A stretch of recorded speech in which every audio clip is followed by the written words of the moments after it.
Hi, my name is Elise Rechichi. I'm from Perth and I sail a 470. I started sailing when I was 7 in Perth. I come from gymnastics and my parents thought that wasn't such a great idea and they took me out of gymnastics and I had far too much energy and so they sent me sailing and I started in an optimist and wasn't so keen on the jellyfish in the cold, but when I started beating the boys I thought it was pretty cool. My first international event when I represented Australia was in Japan in 1997. I was 11 years old and I travelled with I think two other Australians and a couple of coaches to Japan, and I realised the array of possibilities available if I continued with the sport, and it was a great experience at a young age. To represent Australia is an amazing experience and something we worked towards for so long, and it is a privilege in so many respects and comes with a lot of responsibility, not only to ourselves but to uphold the green and gold.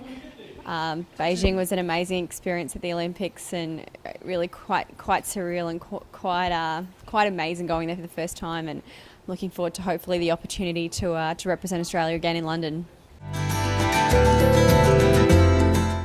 Within sport, it's so much of a journey. Of course, on paper, gold medal in Beijing with Tessa Parkinson is far and away our biggest achievement. But along the way and throughout the process, there's so many small goals, and which you look back at and think they were such pivotal moments and such crucial achievements on the way to the bigger long term, the Olympic gold. So the journey is much an interesting part as the ultimately. The destination, without sounding too cliched.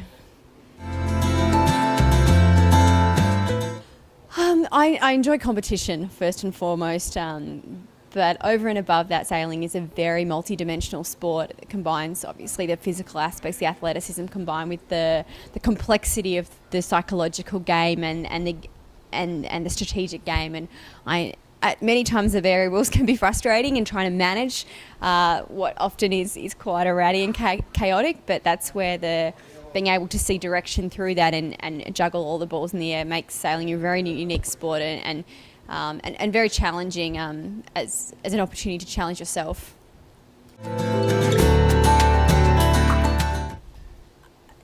It's a great pathway to take. I came from Optimist via the National Youth Program in 420s and then ultimately to 470s with a couple of forays into other classes for fun, skiffs, which I really enjoyed.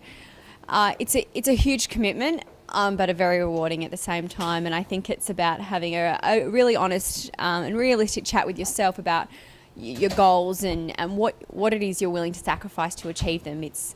The journey is quite remarkable. In all its ups and downs, and at times can be exceptionally challenging, but ultimately if you can work through that and get to what you're after in the end, you appreciate that the journey was in many respects more interesting than the end result.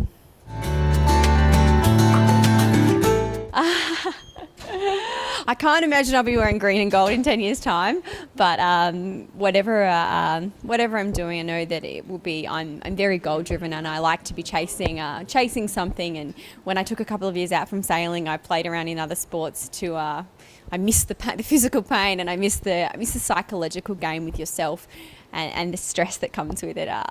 So I hopefully I will have represented Australia at 2 or potentially 3 Olympics in 10 years' time.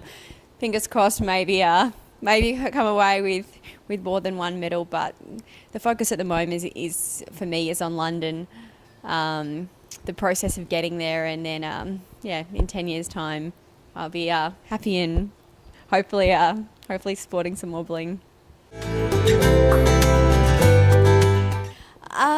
Interestingly enough, after Beijing, what I thought that I wanted to do, which was to run away and have a normal life in inverted commas, a 9-to-5 job, and I just wanted to have a dog and go running in the park. I enjoyed that for a while. I realised a big part of me missed the competition, and I started doing triathlons to fulfil that. And but aside from sport, I'm quite interested in a lot of things. I started training to be a commercial pilot a few years ago, and I hope to be able to pick that up when I stop sailing.